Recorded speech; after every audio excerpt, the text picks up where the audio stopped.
je negovalno mazilo, ne bova rekla, da je zdravilno mazilo, ampak je negovalno mazilo, ki pa vseeno lahko varuje kožo pred poškodbami, ki jih povzročajo ultravioletni žarki.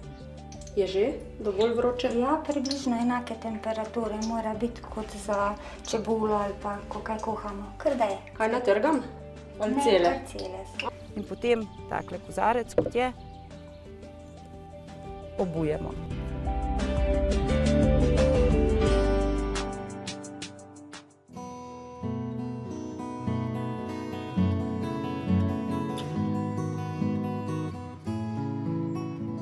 Danes bomo govorili o enem prav posebnem drevesu, brez katerega plodov pravzaprav skoraj ne bi bilo praznika v slovenski družini.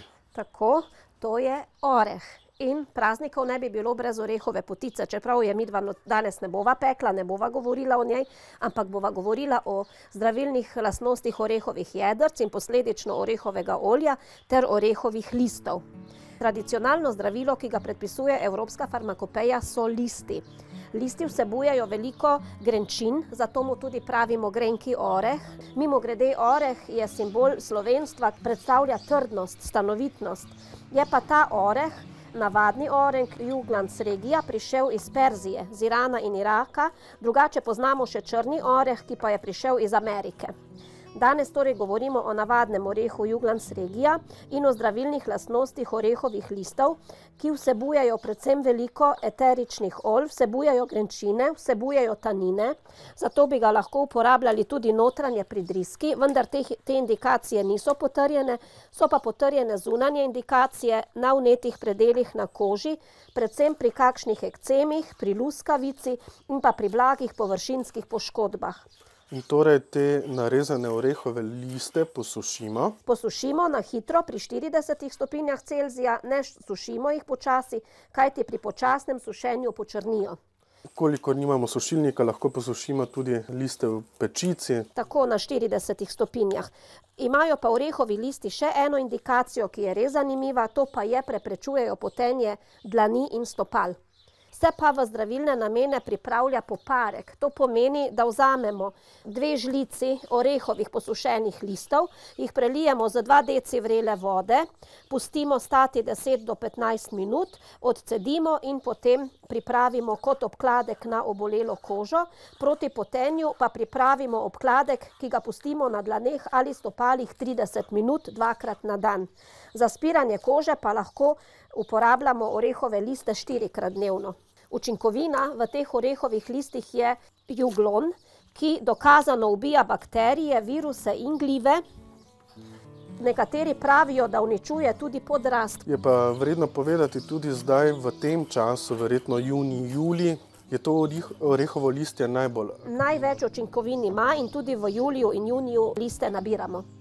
Verjetno ravno zato poleg sivke najdemo v omarah proti moljem orehovo listje. Da. Enako velja menda tudi za živali, kadar imamo hišne ljubljenčke, ki so zunaj. Ni slabo pod njihovo steljo dodati to listje, ker naj bi odganjalo tudi bolhe in pa ostale znotrajce. Tako, ja. In notranje se uporablja tudi pri glistah, kot sem že prej rekla. Tako da ima orehovo listje ogromno pozitivnih učinkov. Je pa ena izmed značilnosti še ta, naprimer, če mi režemo nezrele plodove orehov ali pa tudi pobiramo, sedajle liste nam roke počrnijo, ampak če bomo pripravljali kot kožne obloge oziroma obloge na dlaneh in pa na stopalih, pa lahko te predele razbarva. Za ta učinek je pa odgovorna elagična kislina, ki naj bi po določenih študijah, ki se izvajajo, delovala tudi proti določenim vrstam tumorjem, predvsem tumorjev urogenitalnega sistema. Toliko dobrega o enem orehu. Ja, oreh je dobra rastlina, trdna rastlina. In je prav, da ne raste samo v gozdovih, ampak da raste v bližini skoraj da vsake slovenske hiše. Seveda ga pa ne smemo saditi preblizu, kajti po koreninah je zelo močan, sicer ima plitvo korenino, koreninski sistem je plitvo razvejan, ima srčno korenino, ki je sicer malo globja, ampak kljub temu, ko je oreh že kar star, zna biti nevaren ob hiši. Tako se lahko podrene. Glede na pripravke posodice se bova sedaj malo bolj približala tvoji stroki. Kaj bova pripravila še? Danes bova pripravila mazilo, v katerega bova vgradila orehovo olje. Orehovo olje ima dobro razmerje med omega-3 in omega-6 nenasičenimi maščobnimi kislinami. Med rastlinskimi olji imajo ogromno omega-3 nenasičenih maščobnih kislin laneno olje, sojino olje, na tretjem mestu je pa orehovo olje, o katerem bova govorila danes. Je pa prednost orehovega olja v tem, da vsebuje tudi veliko E-vitamina, katerega pa prvi dve omenjeni olji nimata. Je pa na primer zanimivo, da jedrca, iz katerih olje stiskamo, iz 50 gramov jedrc lahko stisnemo kar 35 gramov olja. Je pa v tem olju kar 60% omega-3 nenasičenih maščobnih kislin, kar je ogromno. Sedaj bova naredila mazilo. Uporabila sva hidrofilno mazilo, hidratantno mazilo, to pomeni, da vsebuje veliko vode, da bo primerno za poletni čas, kajti omega-3 kisline v kombinaciji z selenom dokazano varujejo kožo pred poškodbami ultravioletnih žarkov. Bodisi zunanje, bodisi notranje. To mazilo potem uporabljamo pred, po sončenju ali... Za nego. To je negovalno mazilo, ne bova rekla, da je zdravilno mazilo, ampak je negovalno mazilo, ki pa vseeno lahko varuje kožo pred poškodbami, ki jih povzročajo ultravioletni žarki. Ker je veliko vitamina E, verjetno tudi zavira. Zavira staranje celic, staranje kože, tudi pojavnost gub. Pripravila bova kremo, v katero bova vgradila približno 15% orehovega olja.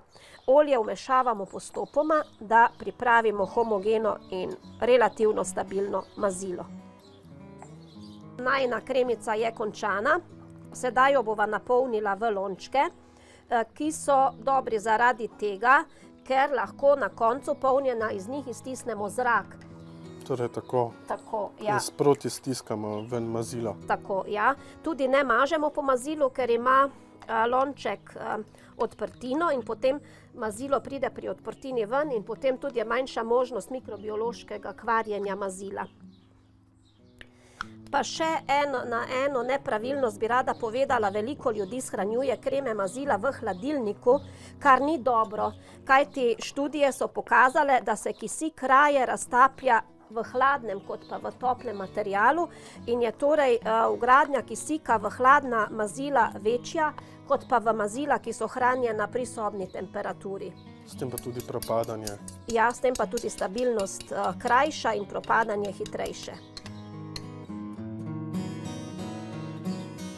Torej, le še napolniva, mazilo je pripravljeno. Je pripravljeno kot negovalno mazilo, ne kot zdravilno mazilo.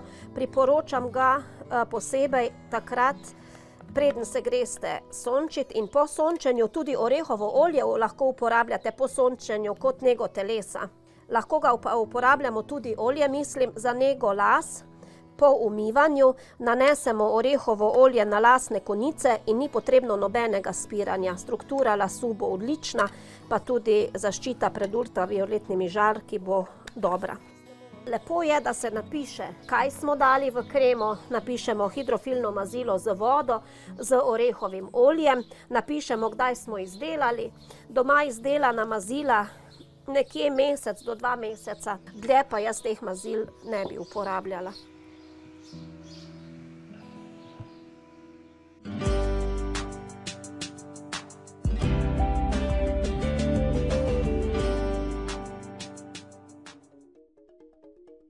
To knjigo Roberta Lightingerja in založbe Pivec o krasni ribniki, harmonija zvokov, barv in oblik boste prejeli 3 nagrajenci, izžrebanci tokratne nagradne igre Oddaje na vrtu. In vprašanje? Zanima nas slovensko ime za rastlino, ki je nepogrešljiva v rastlinskem filtru ribnika. Je hitro rastoča z večjimi listi, njeno latinsko poimenovanje pa je Rumex hydrolapatum.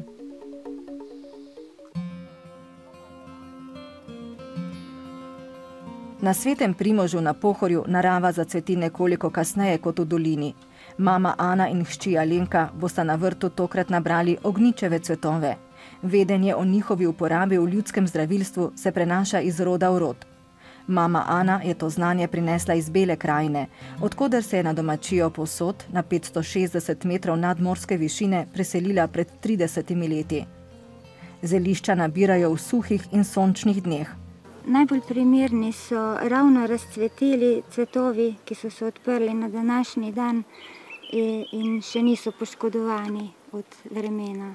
Se pozna tako višina kot tudi lega, ker nimamo popoldanskega sonca, zato vse rastline okrog 14 dni zaostajajo za dolino. Ognjič je zelo nezahtevna rastlina, se zaseje sam.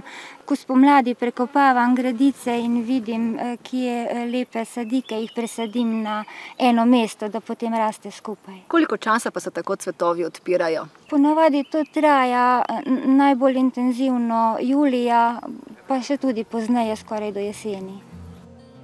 Vrtni ognjič, Calendula officinalis, je sredozemska zel. To je enoletna rastlina, ki spada med košarice. Pri izbiri tal ni zahtevna, zraste do pol metra visoko. Njene oranžne cvetne glavice nabiramo od junija do septembra, saj je poleti rastlina skoraj neprenehoma v polnem cvetju. Cvetove lahko posušimo na vetrovnem in senčnem mestu, med sušenjem jih ne obračamo. Iz njih pa pripravimo čajne mešanice, ki blažijo želočne težave, pomagajo tudi pri čiru na želodcu in črevesju. Ana in Alenka bosta iz cvetov pripravili mazilo. Je že dovolj vroče? Ja, približno enake temperature mora biti kot za čebulo ali pa ko kaj kuhamo. Kar da je. Kaj natrgam? Ali Ne, cele? kar cele. Aha. Koliko? Okrog 20 do 30 cvetov. Koliko mast je to? Za osnovo tega mazila vzamemo salovo mast, ne sme biti soljena, pa med topljenjem sem ji dodala še mleko, temu se pravi mlečno salo. Spražimo jih toliko, da postanejo krhki. Da se morajo dolgo pražiti ali samo da rjavi postanejo? Okrog 3 do 5 minut. Ko vidimo, da so že izgubili vso tekočino vode. No, zdaj bodo pa že dovolj opraženi. Zdaj jih pa odstavimo, pa pustimo, da se malo kar v masti ohlajajo. Nič ni narobe, če se ohlajajo tudi čez noč, pa naslednji dan nadaljujemo. Če se nam je mast, medtem ko se je ohlajala, strdila, jo ponovno stopimo, potem pa cvetove odcedimo v malo večjo posodico. Ja, kar pripravimo cedilo, zdaj sem pa prelila. Zdaj pa mi prinesi vosek, vzamemo čebelji vosek pravi, čim bolj čist. Voska vzamemo na to količino približno 2 dekagrama do 3. Več voska, ko damo, bolj je potem mazilo trdo in čvrsto, če ga je pa manj, je pa bolj mazavo. No, zdaj pa prili še na koncu propolis.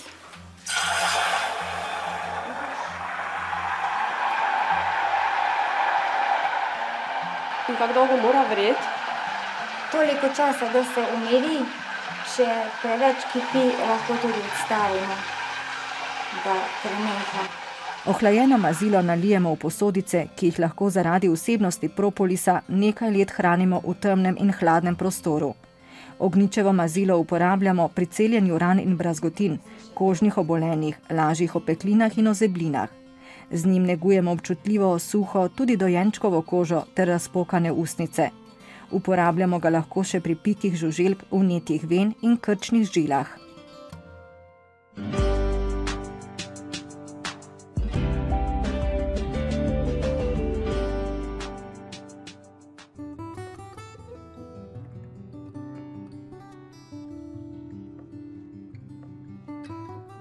Zdaj imamo poletje, tako da lahko stopimo ven v naš odprt bivalni prostor, naredimo razne prireditve in tudi nenazadnje ne smemo pozabiti na male družinske zabave. Pa poglejmo, kako lahko okrasimo nek družinski dogodek za naše otroke, se pravi otroška zabava. Kozarce, različne vazice imamo vsi pri roki doma. Tako imamo tukaj recimo eno vrsto kozarcev, drugo vrsto. Tukaj imam sicer vazo, lahko pa uporabimo tudi steklen kozarec za vlaganje. In z malo domišljije take steklene posode lahko kaj hitro spremenimo v lepe dekorativne posode. Imamo tako nogavico z obema odprtinama, lahko si pa pomagamo tudi doma, če imamo kakšne nogavice brez parov, jih ne vržemo stran, ampak jih enostavno odrežemo, tako da imamo dve odprtini in potem takle kozarec, kot je, obujemo. Čim bolj barvite so, tem bolje je. Namreč otroška zabava naj bi bila igriva in temu primerno bomo tudi naredili pogrink. Kozarce smo pripravili in v kozarce bomo samo enostavno dodali cvetje, tako da lahko naši malčki sami to naredijo. Tukaj v večje kozarce pa bomo uporabili cvetličarsko gobo. Cvetličarsko gobo smo že namočili, se pravi en manjši kos damo v sam kozarec, to je zato, da imamo cvetje potem lepše razporejeno. Lahko naberemo travniške cvetlice ali pa se poigramo s cvetjem, ki je poletno, sveže in enostavno zabadamo v gobo. Pri tem skrbimo, da odstranimo zelenje v spodnjem delu in da z ostrim nožem po strani spodrežemo. Namreč, če to naredimo, potem se nam steblo ne bo sukalo v sami gobi in tam, kamor bomo zapičili, tam bo vejica ostala. Pri tem, ko smo uporabili gobo, moramo paziti, da je goba neopazna in jo moramo v celoti zakriti. Za bolj živahno otroško zabavo poskrbijo živahne barve. Kot vidite, so uporabljene tukaj majhne krizanteme, nageljni. Uporabila bom tudi nekaj drobnega zelenja. S tem nekoliko razgibamo naš aranžma, tako da je igriv kot naši otroci na vrtni zabavi. Podobno lahko s cvetjem napolnimo tudi kozarce za sok. To lahko naredijo tudi otroci. Kozarec oblečejo v nogavice, vanj vstavijo nekaj cvetov poletnih barv in nekaj zelenja. Z spodnjih delov stebel, ki so v vodi, odstranimo listje. Našo dekoracijo smo pripravili, dva večja aranžmaja in tudi manjše aranžmajčke. Sedaj pa bomo videli, kako izgleda ta igriva miza. Kot vidite, smo že pripravili nekaj. Od tega pogrinka imam lepo izrezan umetni filc, okrasen filc, zelo intenzivne svetlo-zelene barve. In tukaj v sredino, da ne bo motilo naše mlade goste, smo postavili večje dekoracije. In poleg teh naših dekoracij ne smemo pozabiti na dekoracije, ki so jih naredili naši malčki. Kot vidimo, je zelo preprosto, enostavno, barvito, skratka vse pripravljeno za otroško zabavo. To seveda pripravljamo dopoldne, ampak odrasli pa imamo običajno naše zabave popoldne in v večernih urah. Pa si poglejmo, kaj pa lahko naredimo za zabavo odraslih.